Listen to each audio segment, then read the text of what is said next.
As children, the northern plains or the Great Plains, the Indo-Gangetic Plains, also known as the Indus-Ganga Plain, is composed of three perennial river systems, namely the Indus, the Ganga, and the Brahmaputra, running parallel to the Himalayan mountains along with their tributaries. These rivers also have great history. They are the holy rivers. Do you know, children? You may have heard of the river Indus. The ancient civilization took place at the banks of river Indus. The twin cities Harappa and Mohenjo-daro were great cities flourished along this river valley. The civilization was discovered after the excavation at Harappa in West Punjab. So, our people were ancient architects and engineers too. So, the northern plains are the largest alluvial tract of the world. These plains extend approximately 3,200 kilometers from west to east. Nearly 630 million acres of fertile plains, encompassing northern regions of the Indian subcontinent, including most north and eastern India. These plains extend from Punjab to Assam, namely Punjab, Haryana, Delhi, Uttar Pradesh, Bihar, West Bengal, and Assam. The northern plains are one of the most thickly populated parts of the world. Because of the plains are flat and level, fertile land is available for cultivation, and the plains are formed by the deposits brought by the different rivers. Its favorable climate, rich fertile soil, good water supply made many people settle in this area. Above 400 millions of people live in these northern and eastern plains. The northern plains can be divided into three parts: the Satluj Basin, the Gangetic Basin, and the Brahmaputra Basin. A river basin is an area drained by a river and its tributaries.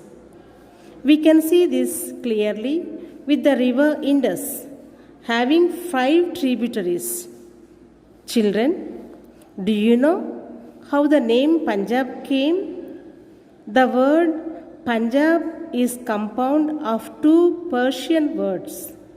Panj means 5 and Ab means water, thus signifying the land of 5 waters or rivers, namely the Bias, Chenab, Jhelum, Ravi, and Satluj. In ancient period, Punjab was known as the Great Way of India because invaders, traders could enter through Punjab only. The Satluj Basin. The Satluj Basin is one of the main tributaries of the Indus.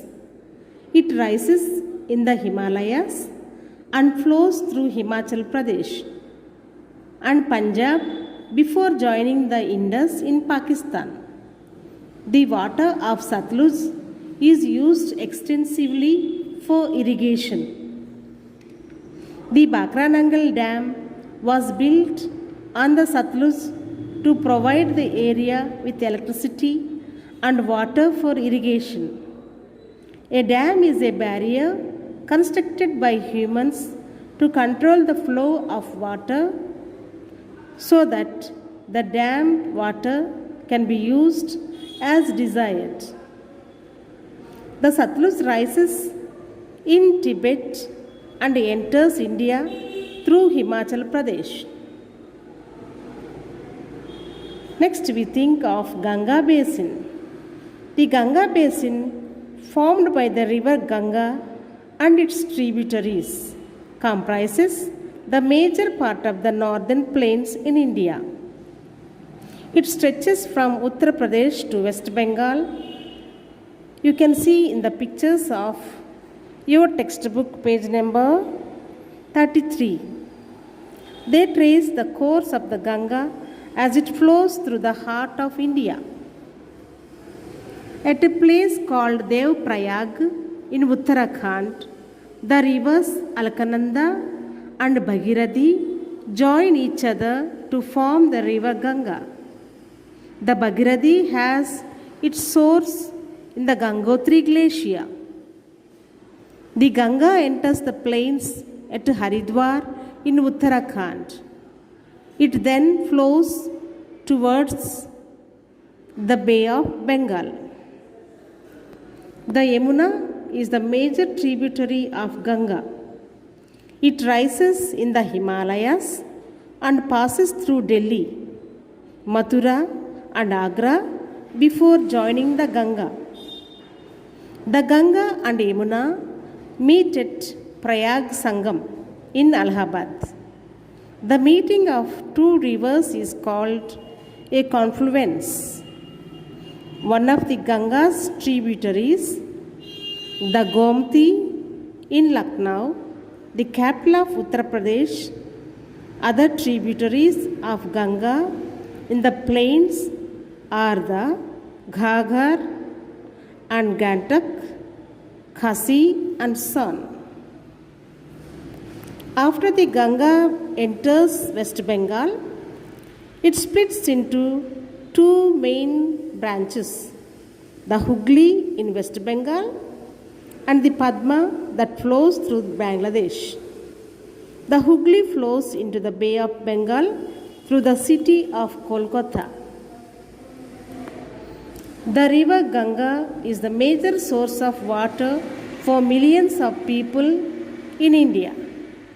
Today, it is one of the most polluted rivers in the world as a result of the chemicals and garbage that is dumped into it each day. So, children, we should take care of our rivers, not just human life, but the lives of animals too. Plants and animals, we depend on them because the nature also gives some sort of good health for each one of us. So please don't dump any plastic in the rivers. The Brahmaputra Basin. The third part of the northern plains is formed by the Brahmaputra river. Like the Satluj and the Ganga, the Brahmaputra too rises in the Himalayas. It enters India at Arunachal Pradesh and flows through Assam into Bangladesh. It then joins the Ganga in Bangladesh. Thus, combined river called Padma finally flows into the Bay of Bengal, forming the largest delta in the world, called the Sundarbans Delta. The mighty Brahmaputra, as it flows past Guwahati in Assam, is a beautiful scenery. So far with the rivers and its tributaries, children. In the next session, I will continue with the life of the northern plains and the people living, their occupation, cities, culture, art, food, etc.